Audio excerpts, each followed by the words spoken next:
예, 한 설교를 이렇게 길게 계속하네요 라고 생각하실 수도 있을 겁니다. 베드로가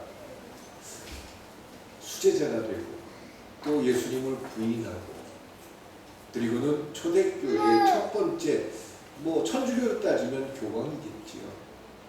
또 기독교로 얘기하면 첫 번째 목사님, 감독이겠지요. 주의 종이 됐다. 참 복을 받았다. 이거보다는 베드로라는 그 사람을 통해서 천국의 열쇠가 주어졌다. 천국이 시작됐다. 그의 삶 속에서 끊임없이 우리가 가진 딜레마에 답이 있지 않았을까. 저는 이런 생각합니다. 아까 우리 준비 찬양을 하신 우리 집사님께서 한 정도 하나님 마음을 품을 수 있을까. 그리고 그 하나님께 내가 나를 빼앗긴 채 하나님께 내 마음을 빼앗긴 채 살아가는 게 참 괜찮더라. 이거를 내가 어떻게 알 수 있을까. 이런 숙제를 저는 이 베드로의 모습 속에서 발견할 수 있다라는 거예요. 그래서 지금 세 주에 연속해서 몇 가지 첫 번째 두 번째 우리 생각 속에서 이것부터 버려야 합니다. 복을 받기 위해서 베드로가 가진 그 방법들을 동원하지 않기를 원하시거든요. 복을 받기 위한 조건이 됐습니다. 여러분들이 원하는 어떤 걸 이루기 위해서 성경에 나와 있는 몇 가지의 요소들을 여러분들이 열심히 하면 하나님이 우리를 이쁘게 봐줘서 우리에게 우리가 원하는 무언가 줄 거야. 이런 기대를 버릴 때 비로소 천국 열쇠가 뭐고 왜 하나님이 베드로를 통해서 이 땅에 천국이 시작됐다라고 선언했습니까? 어디가 보입니까? 그래서 2주 전부터 제가 말씀을 드린 내용은 착하게 살자. 착하게 산다는 게 뭘까? 착하게 산다. 이거는 하나님이 믿어줘서 하나님 앞에 내 자신을 있는 그대로 보여드리는 겁니다. 그러면 구체적으로 오늘 이게 결론 부분인데요. 오늘 이 부분을 기억하시면 좋겠습니다. 나는 착한 사람입니다 라는 착각에서 빨리 벗어나야 착하게 살 수 있어요. 이해가 되실 것 같아요. 왜 제가 김 집사님을 보고 말씀드리는지. 김 집사님이 나쁘다 얘기가 아니에요. 착하다의 기준. 나는 착하다가 다른 사람들에 비교해서 조금 날 수 있어요.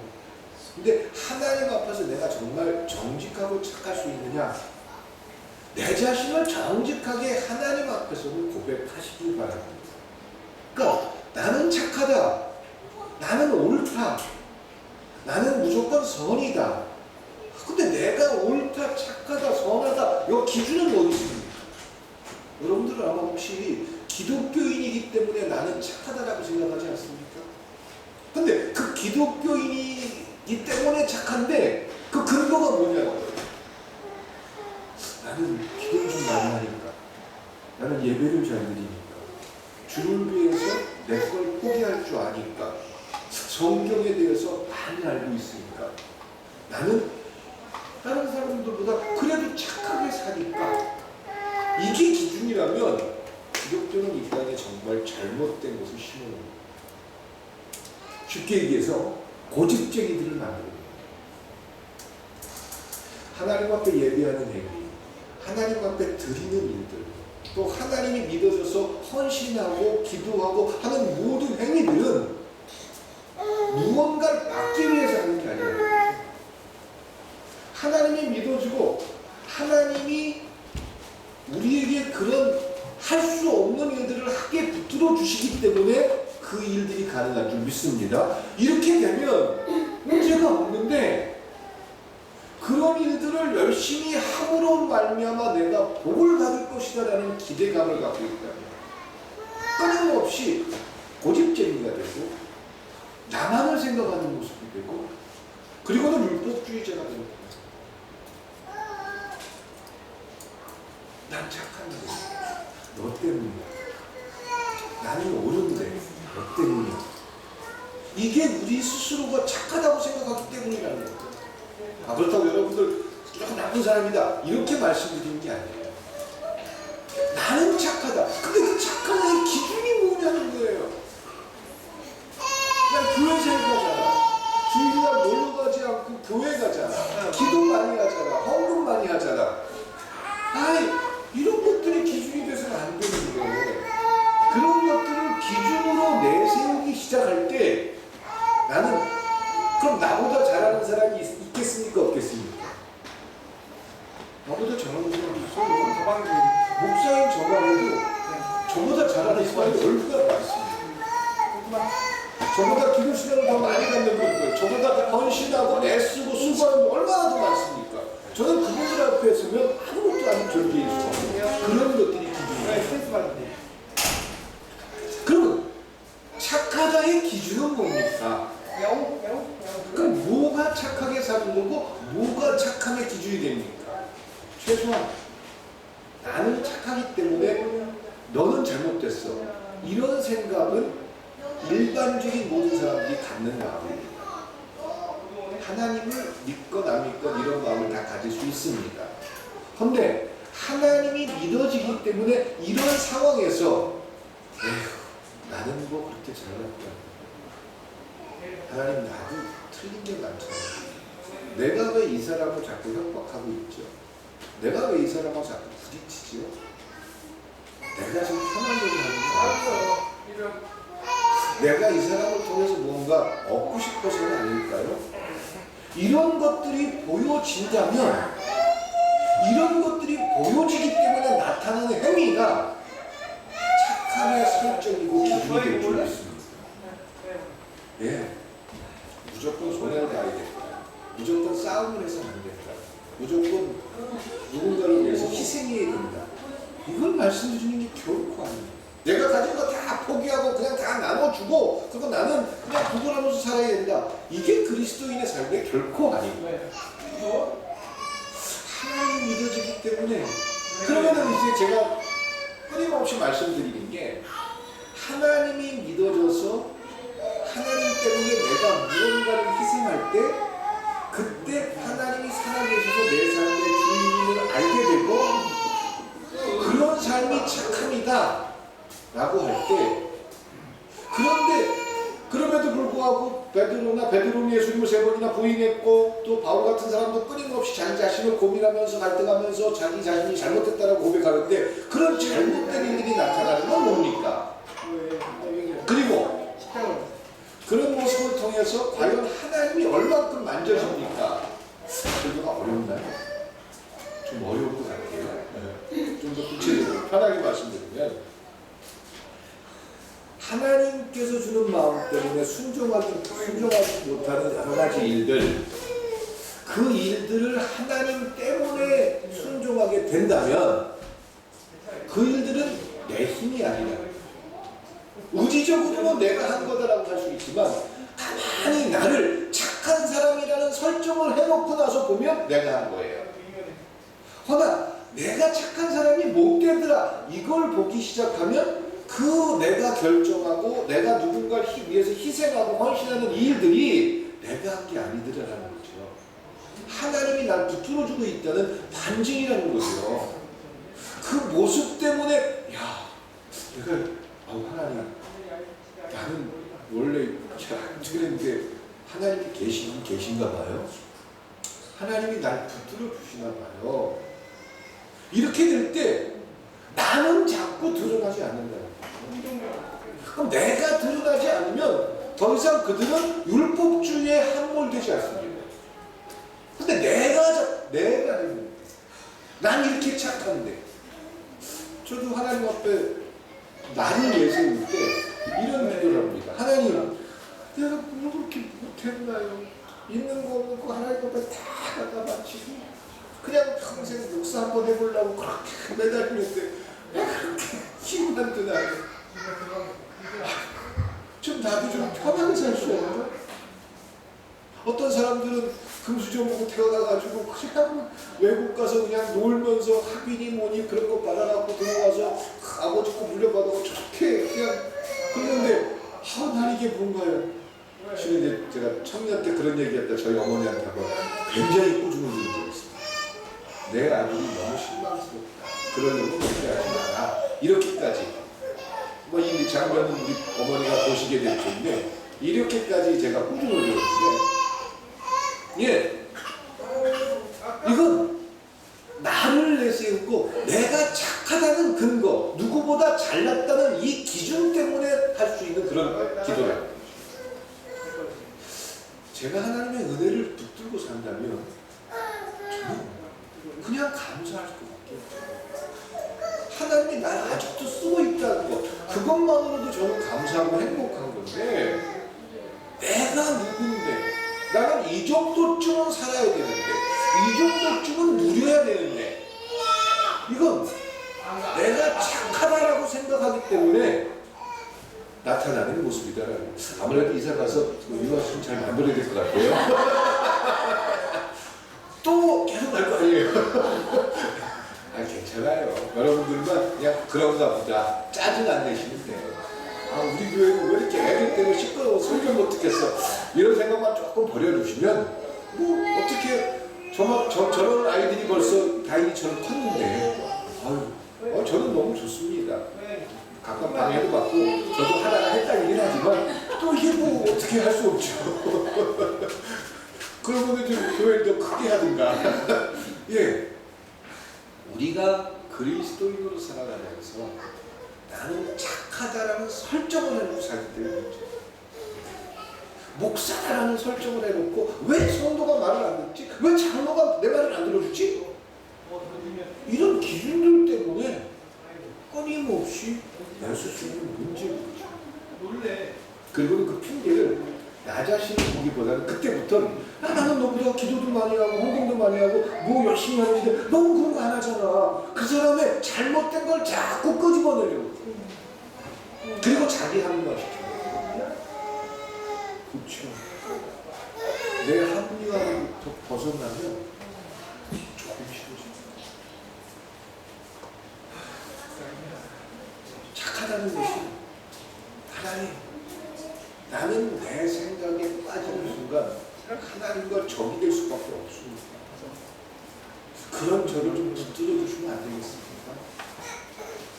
이렇게 주님을 붙들게 될 때 그 주님이 하시는 일들 속에서 우리를 발견하게 될 줄 믿습니다.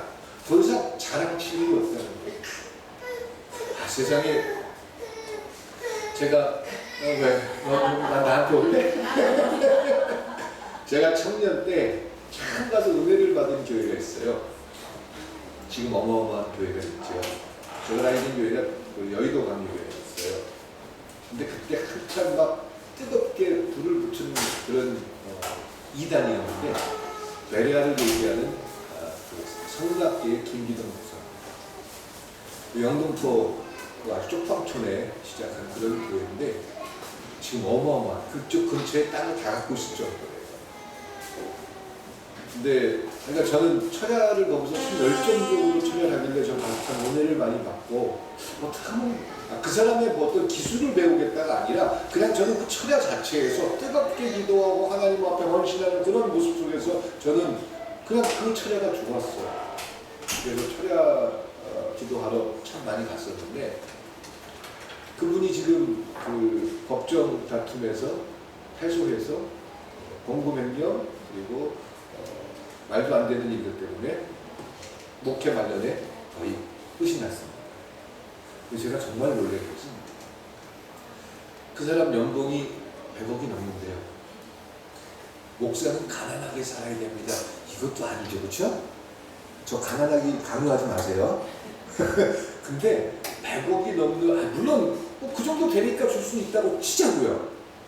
근데 그 사람이 사람들 앞에서, 아니 어떤 회사의 CEO들은 몇백억씩 받는데 내가 이 정도 사이즈에서 100억 이것도 못 받으면 어떡하냐고. 그 말 듣고요, 지금 70 넘었어요. 저 윤거사님 100억 필요하세요? 100억 있으시면 하실 게 있으세요 지금? 없을 것 같아요. 그게 도대체 무슨 의미가 있어? 100억, 200억. 제가 어릴 때 참 놀란 게 저희 할아버지가 80대 중반에 돌아가셨는데 제가 늦게 저희 할아버지한테 참 고맙다라는 생각을 많이 했어요. 학교 다닐 때 차도 사주시고 그러셨는데 그래서 그분을 모시고 좋아한다는 걸 이렇게 먹으러 몇 번을 갔어요. 그랬더니 그래 손주가 사주는데 내가 먹지. 근데 과거보다 이렇게 드시는 걸 보면 그렇게 만나게 못 드셔요. 그래서 할아버지한테 할아버지 맛이 없어졌어요? 그랬더니 예전처럼 못 먹지. 그리고 그 맛을 모르겠어. 그냥 먹는 거야. 그러는데 참 마음에서 짠하고. 근데 우리 조호사님 모사 맛있게 드시죠? 그럴 수 있길 축원드립니다. 그건 너무 기쁜 거잖아요. 참 저희 할아버지가 개고기를 좋아하셨는데 개고기를 참 맛있게 드셨어요. 그래서 일산 어디에 참 맛있다는 집에 모시고 가서 하드리는데 그냥 정말 요즘 말로 삐적삐적 하시는 거예요. 이런 분이 아니었는데. 근데 개고기를 먹나 뭘 먹나 다 비슷하다는 거예요.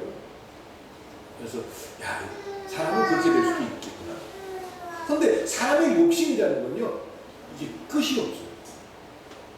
이 욕심이라는 건 만족을 못 한다는 거죠. 이 욕심 때문에 세상에 100억? 난 1년에 1억만 줘도 감사하겠다. 근데 100억도 그거로 끝난 게 아니라 그 교회의 재산을 수백억을 횡령해가지고 그게 법적 문제가 돼가지고 지금 이제 큰 일이 생겼는데 앞으로 이제 그건 진행이 될 것 같은데 제가 말씀드리고 싶은 건요. 나는 그래도 돼. 왜? 나는 착한. 나는 하나님 앞에 그럴 근거가 있어. 왜? 저 사람보다 내가 더 착하잖아. 저 사람은 교회 시작해가지고 조문형으로 끝났지만 난 이렇게 교회 키워놨잖아. 이게 다 잘못돼서 이렇게 되면 될수록 갈등과 분열의 요소만 갖고 있고 하나님의 소리를 들을 수가 없어요. 그런 상태에서. 아까 말씀드린 하나님 내가 왜 이렇게 살아야 돼요? 이렇게 고민하고 기도해 보세요. 하나님 무슨 대답하나? 하나님 거기다 무슨 일이에요? 조금만 참아? 조금만 기다려? 그게 아니에요. 이미 하나님 앞에 나와서 나를 있는 그대로 드리지 못하고 가면을 쓰기 시작하는 거예요.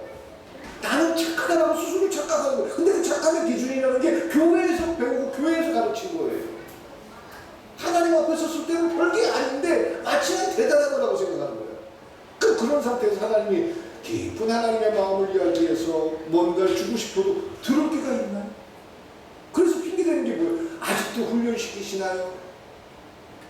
아니요, 아직도 준비가 안 됐습니다. 베드로를 내가 왜 세 주에 걸쳐서 말씀을 드리냐면 베드로가 이런 착함을 통해서 자기를 깨기 시작했다. 끊임없이 제가 성찬식을 한번 길게 해보고 싶어요. 저는 성찬식을 어떻게 하면 성도들이 그 성찬을 통해서 은혜를 받고 성찬을 통해서 이런 기술적인 요소는 참 연구를 많이 했고 알고 있어요. 여러분들 오케스트라라든가 또 할렐루야라는 합창을 들으면 아주 예술의 전당 같은 아주 좋은 음향 시설부터 해서 오페라 하우스 이런 데 가가지고 정말 아주 화려한 그런 팀, 전 세계에서 제일 잘하는 합창단이 와가지고 할렐루야를 하는데 여러분들이 앉아있다고 쳐보세요. 그럼 여러분들 그 음악을 듣는 거야. 할렐루야. 거기서 확 질러 나올 때 어떤 느낌이 들죠? 몸에 뭐가 돋죠? 소름이 돋죠. 닭살이 그리고 입이 쭉 벌어져. 물론 입이 안 벌어질 경우도 있겠지만 하여간 그리고 마음속에 무슨 생각을 해요? 감동을. 이건 진짜 사랑입니다. 그러면서 굉장히 그 시간들 속에 빠진 채 아주 감명을 받을 거예요. 근데 그래서 교회도 그런 요소들을 참 많이 첨가합니다. 음향이라든가 뭐 어떤 분위기라든가 찬양대가 성악을 하거나 이런 분들이 지휘를 하게 될 때 그 찬송가 가사를 듣거나 찬송가의 내용 속에서 그런 부분들을 굉장히 중요하게 봅니다. 그러니까 솔 이상 올라가는 음들을 소프라노가 내주고 베이스 테너가 그 화음을 얼마큼 잘 맞춰주느냐에 따라서 사람들 듣때 깜짝 놀라죠. 그럼 그게 은혜라고 생각해요. 글쎄요. 저는 이런 걸 다 빼고 싶어요. 그리고 성찬식도 그런 형태로 성찬식에 가야 여러 가지 방법들 그냥 진짜 목사가 떡을 툭 띄워가지고 마치 그 자리에 앉을 것 같은 그런 분위기를 만들고 그래서 성도들로 하여금 나는 죄인입니다 이걸 고백하게 만들고 이런 여러 가지 요소들 이런 걸 좀 빼고 그냥 예수님의 삶입니다. 예수님의 힘입니다. 여러분 스스로가 고백하고 되돌아보면서 이게 믿어지면 이제 성찬을 하십시오. 시간이 얼마나 걸려도 좋습니다. 여기까지만 제가 역할을 하고 싶어요. 그리고 나머지 역할은 누가 하는 거죠? 예, 하나님이 하셨으면 좋겠어요. 예배도 마찬가지고 제 설교도 이제 마찬가지입니다. 제가 성도들을 감동을 주고 성도들을 뭐 어떻게 하고 이게 아니라 저는 어떻게 하면 좀 제 모양과 색깔이 가지고 하나님이 정작 여러분들 한 사람 한 사람의 마음을 붙들 수 있어요. 그래서 그분이 여러분들을 주장하는 그런 예배와 성찬이 됐으면 좋겠다는 거죠. 착하다는 것은 내가 한 게 아니에요. 하나님이 그런 나를 붙들고 계시더라고요. 좋게는요, 이렇게 잘나고 잘했는데도 하나님이 믿어져서 나는 이렇게 됐습니다. 이런 모습도 있을 수 있고, 이렇게 지지리 못나고 못했는데도 하나님이 여지껏 나를 붙들고 계시네요. 아직도 나를 통해서 하시고자 하네요. 이걸 붙들 수 있다면, 이것이 고백될 수 있다면 그분은 여러분들을 통해서 크고 놀랍고 비밀한 일들을 진행하고 싶을 겁니다. 베드로가 그 역할을 했다는 거죠. 예수님을 만날 때 그 모습이 드러났다라는 겁니다. 그런데 이 드러난 모습은 예수님이 믿어져서 한 모습들이다. 그럼 여러분들이 착하게 살고 복받고 베드로처럼 부자가 되고 이렇게 좋아요. 그거 다 좋은데 이 베드로의 7가지를 뭐 다 기억하셔도 좋고 여러분들 마음에 드는 거 한두 가지만 기억하도 좋고 그런데 이 모든 것들이 내가 이렇게 하면 큰 고기를 잡을 수 있어가 아니라 이런 일들이 내 속에서 드러날 수가 없음에도 불구하고 하나님이 믿어져서 하나님 안에서 이런 일들이 내 삶에 드러나게 된다면 하나님이 지금 살아계신 것을 고백하게 되고 그 하나님을 붙드는 근거가 될 수 있게 주님의 이름으로 축원드립니다. 복을 받기 위해서 열심히 살고 복을 받기 위해서 뭘 하는 게 아니라 하나님이 믿어졌기 때문에 그 복이 누져져서 오늘 제가 이제 7가지를 정리를 마지막으로 할 건데 지난주에 4가지 됐습니다. 기억 못하실 거라고 생각합니다. 하나님이 믿어주고 착하게 살기 때문에 우리의 삶에서 땀을 흘릴 줄 아는 삶을 사는 게 하나님의 백성의 모습이다. 그러니까 내 자리에서 내 입장에서 최선을 다하는 삶을 사는 거예요.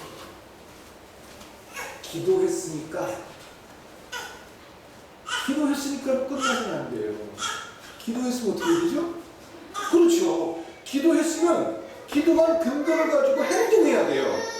근데 교회에서는요, 기도했잖아요. 끝나려고 그래요. 기도의 능력을 부인하거나 기도 자체를 버리거나 이런 생각은 없습니다. 기도에는 힘이 있습니다. 기도는 하나님께서 우리에게 허락하신 큰 축복입니다. 기도했으니까로 끝나서는 안 됩니다. 이제 기도를 통해서 하나님의 일들이 진행되도록 땀을 흘리고 수고해야 되겠죠. 왜? 베드로가 지난번에 말씀드렸잖아요. 예수님을 따르는 수천 명의 사람들이 있는데 왜 베드로를 특별히 붙들어 주셔요? 첫 번째 그는 땀을 흘리면서 남들은 다 예수님 보러 쫓아다니고 기적 보러 쫓아오고 그러는데 그는 그의 자리에서 최선을 다해서 물고기를 잡고 있습니다. 땀을 흘리는 모습. 내 본분, 내 위치, 내 자리를 망각하는 자들. 교회인이 우선이 돼서 집안이 어떻게 되든 교회인만 하면 된다는 사람들. 교회에 가서 열심히 전도하면은 내 사업은 알아서 잘 될 거라는 사람들. 그런 거 없습니다. 저는 감히 다른 목사님들은 어떻게 얘기하실지 모르지만 저는 감히 말씀드립니다. 하나님을 사랑한다면 내 삶의 현장에서 최선을 다할 수 있길 축원드립니다. 그게 하나님의 믿어지기 때문에 할 수 있는 모습이에요. 밤새 철야기도 하고 집에 가서 자식이 학교를 가는지 남편이 직장을 가는지 그런 거 안 하면 그게 무슨 기도? 그 기도 왜 해요? 그거 하지 말아야지. 그래서 우리 왜 철야 안 했죠? 그쵸 신고자님? 예, 내 삶의 자리, 내 현장, 내 가정, 내 위치 거기에서 최선을 다하는 자가 바로 하나님이 믿어지기 때문에 하나님이 그들의 삶의 주인이기 때문에 살아가는 삶의 모습이 되어야 할 줄 믿습니다. 두 번째로 베드로는 지난주에 말씀드렸죠. 예수님을 만난 사람이잖아요. 우리 힘으로 안 되잖아요. 예수님 없이 불가능합니다. 이걸 고백할 수 있길 바랍니다. 여러분들이 예수님을 만난 삶이 될 수 있길 축원드립니다. 예수님이 여러분들 삶의 주인이 되어야 된다는 거죠. 세 번째로 말씀드린 게 베드로는 예수님 앞에 드린 사람이에요. 뭘 드렸어요? 자기 배를 드렸어요. 여러분들 힘들고 어렵습니까? 주님 좀 만나주세요. 주님 제발 주인이 되어주세요. 이렇게 고백하고 기도할 수 있길 축원드립니다. 주님이 내 주인 되주시는 제가 참 좋아하는 설교 가운데 하나가 마틴 루터 킹 목사가 얘기했죠. 예수를 만나길 원하십니까? 예수가 있는 것처럼 행동하십시오. 저는 너무 의미없는 설교였다고 생각했는데 저는 그 설교이기 때문에 전 설교를 듣거나 보거나 배우면 제 삶에서 적용해 봅니다. 근데 참 제가 20대에 들은 설교였고 만난 설교였는데 지금까지도 저의 삶에서 저는 적용을 해봅니다. 예수님이 혼란스럽고 내 마음속에서 끊임없이 갈등할 때 예수가 있는 것처럼 행동하겠어요. 그러다 보면 어느 틈인가 주님께서 내 삶의 한 부분을 계셔요. 예수를 만날 수 있길 축원드립니다. 예수가 주인이 될 수 있길 소망합니다. 네 번째로 베드로는 지난주까지 말씀드린 대로 말씀에 순종하는 사람입니다. 하나님이 믿어져서 내 생각과 고집보다는 하나님의 결정을 받아들였다. 그게 순종이죠. 그런데 순종을 해서 복을 받았기 때문에 복 받은 것을 자랑하기 위해서 이렇게 순종을 잘하는 사람입니다. 이건 순종이 아닙니다. 순종은요, 할 수 있는 걸 하는 게 아니라 할 수 없는 걸 하는 게 순종이라는 사실을 기억하시기 바랍니다. 내 의지, 내 힘대로 할 수 있는 게 아니에요. 내 마음대로 안 되잖아요. 나도 내 마음대로 안 되는데 그걸 왜 상대에게 강요해? 다른 사람들한테 그런 기준을 가지고 자꾸 요구를 해. 그 이유가 그래야 너 잘 되잖아. 그래야 너 복 받잖아. 아니, 우리는 학교 다닐 때 공부 그렇게 잘 못했으면서 자식한테는 공부 잘하고 그래야 복 받는다고. 물론 공부 못하는 거 잘하는 거 그게 어떤 기준일지 모르지만 그런 스스로의 틀 속에 갇히잖아요. 그러면은 어떻게 충고하고 어떻게 사람들에게 뭔가를 좋은 걸 얘기할 수 있습니까? 이렇게 얘기하는데 뭘 좋은 걸 자꾸 얘기하려고 했어요. 그냥 내가 하나님을 믿어줘서 하나님 앞에 올바른 기준을 가지고 내가 살면 되잖아요. 나는 옆으로 기어가고 있으면서 다른 사람들한테는 똑바로 걸어가. 이게 내 기대하고요. 근데 그 이유는 그래야 너도 잘 될 거 아니야. 이런 거 좀 하지 마. 여기서부터 좀 벗어나면 굉장히 자유스러워요. 그래서 순종을 한다는 것은 내 생각과 끊임없이 충돌하지만 하나님의 결정이기 때문에 받아들입니다. 이런 순종이 여러분들 삶에서 경험될 수 있길 축원드립니다. 오늘 이제 나머지 세 가지로 벌써 끝날 때가 됐어요. 최선을 다하겠습니다. 다섯 번째로 베드로가 가졌던 마음은 더불어 사는 삶입니다. 매일을 하나님이 믿어지는 사람들 가운데 나타나는 가장 멋진 현상 가운데 하나가 매일하는 것입니다. 더불어라는 것. 교회를 다니면서도 이기주의에 빠진 채 자기 스스로를 위해서 누군가가 존재해야 된다고 생각한다면 하나님을 제대로 만나지 못한 사람입니다. 그런 사람들이 최종적으로 그렇게 얘기하는 거예요. 아까 말한 것처럼 100억을 받고도 아니 이 정도쯤 받아도 되는 거 아니야? 이 정도 사이즈에서 또 한 달에 10억이 월급이에요. 그리고 판공기가 또 수백억이에요. 다 뭐하지? 그 돈을 쓸 수가 없을 텐데. 그 뭐하냐고. 저는 그릇이 조그만 사람이라서 옛날에 정 실장이 그 어떤 사람 통해가지고 저한테 고아원하라고 돈 주겠다고 내가 찾아갔어요.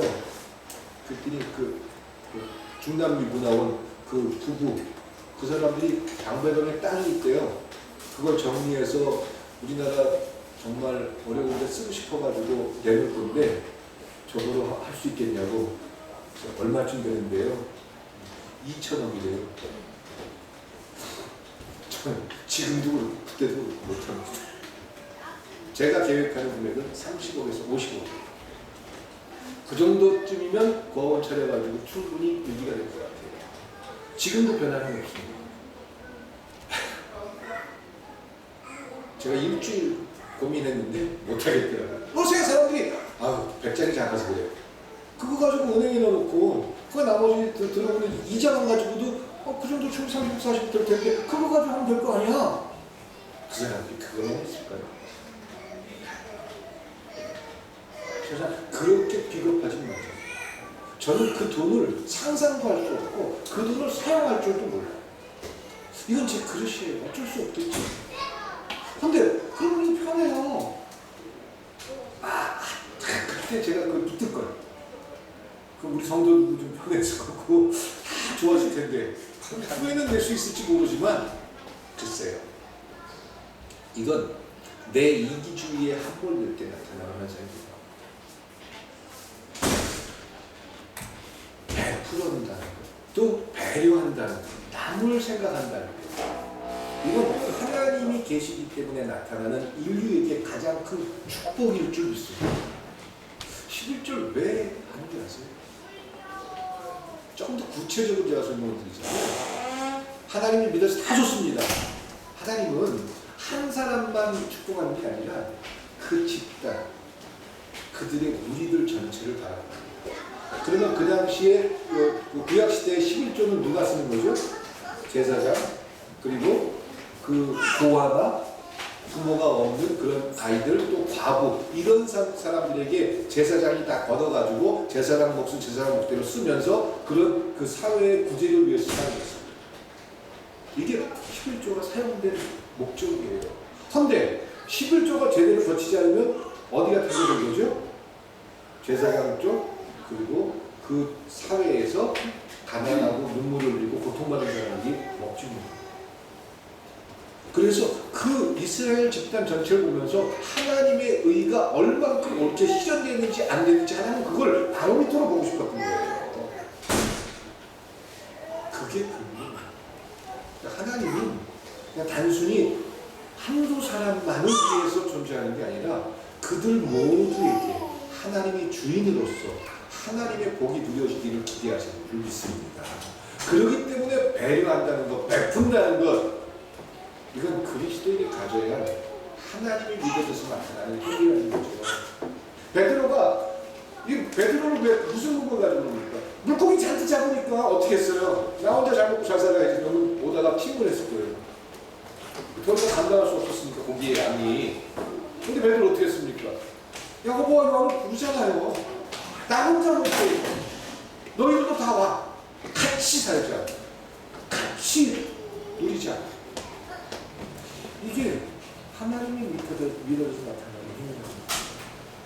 그래서 저는 우리 어린아이들에게 끊임없이 베푸는 일, 또 이 사회에 대해서 책임을 갖고 봉사해야 되는 모습, 이런 것들이 심겨질 수 있길 소망합니다. 하나님 때문에 뭔가를 위해서 희생하고 헌신하고 봉사하면 왜 그렇습니까? 하나님이 믿어줘서요 라고 대답할 수 있으면 참 행복하다는 거지요. 여섯 번째로 베드로에게 나타난 착함의 근거, 예수님 때문에 나타나는 행위는 겸손을 잃지 않았다. 자, 베드로가 물고기 많이 잡았어요. 그럼 누구만 붙들고 있으면 되지 않고 예수님만 붙잡고 늘어지면 언제 어디 가든지 물건이 그만큼 잡힐 거 아니에요. 신앙을 내 성공의 도구로 삼거나 이런 모습이라면 예수님을 붙들어야지. 아니 예수님과 함께 있으면 그럼 기적이 나타나요. 그럼 예수님에게 붙어 있어야 됩니까? 예수님을 떠나야 됩니까? 붙어 있어야 됩니다.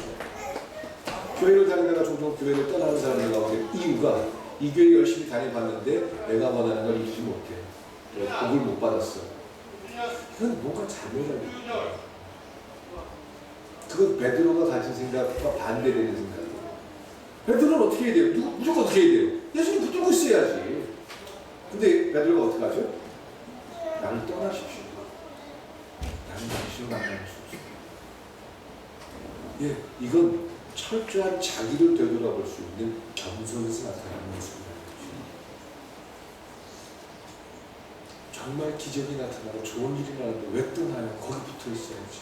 그래야 뭔가 혜택이라도 볼 거 아니에요. 근데 끊임없이 자기를 되돌아보면서 겸손할 수 있는 거죠. 왜? 예수님이 누군지 알아요. 우리가 예수님을 통해서 끊임없이 나를 비교한다면 무엇이 여러분들은 비교되세요? 예수님께서 넉넉하고 인자한 모습으로 모든 사람들을 보듬어 주는데 나는 내 욕심 때문에 갇혀서 끊임없이 저항하더라. 이런 모습일 수도 있지만 가장 중요한 예수님의 예수님스러운 모습은 예수님다운 모습은 겟세마네 동산에서 아버지요 내 뜻대로 마옵시고 아버지의 뜻대로 되기를 원합니다. 이 고백이 예수님의 모습인 줄 믿습니다. 내 뜻대로 마옵시고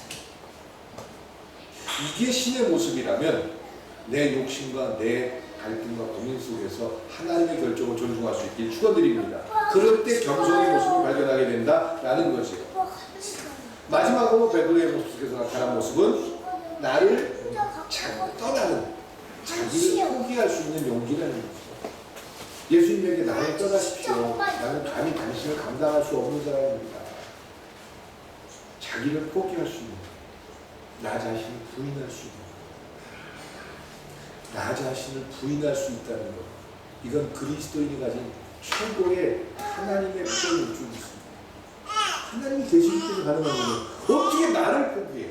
어떻게 나를 버려? 있을 수 없는 거예요. 근데 자기 목숨을 던지는 사람들은 객기일까요? 용기일까요? 어머니라는 사람들은 자식을 위해서 몸을 던질 수 있잖아요. 아버지 가끔 몸 살리고 요즘은 또 아버지들도 열심히 몸을 던지고 하는데 왜? 이건 생각하는 게 아니잖아요. 생각할 수가 없잖아요. 근데 자식 던지잖아요. 이건 옳다, 그르다, 많다, 적다 이걸 떠나서 그냥 그건 자연스럽잖아요. 자기를 포기한다는 거예요.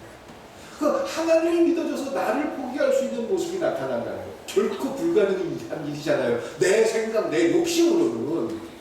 근데 그 일들이 우리 삶에 드러날 때 착함이 완성되게 될 줄 믿습니다. 베드로가 착함을 보여준 것처럼 그리고 베드로는 주님과 동행하면서 그 하나님의 나라를 시작했고 천국이 시작된 것처럼 여러분들 삶에서 이 요소들이 발견되고 이 7가지의 일들이 여러분들 삶에서 그럼 내가 이 7가지 열심히 지키면 나가 착한 사람 되나? 이게 아니라 하나님이 믿어줘서 여러분들 삶에서 이런 일들이 드러나게 될 때 겸손한 모습으로 하나님을 자랑하고 고백하고 하나님 앞에 영광을 돌려드릴 수 있길 축원드립니다. 하나님께서 하셨습니다. 그런 고백이 여러분들 삶을 신나게 또 모험이 될 수 있게 아까 얘기한 것처럼 모멘텀이 될 수 있게 주님의 이름으로 축원드립니다. 사랑과 은혜의 하나님 감사합니다. 이 시간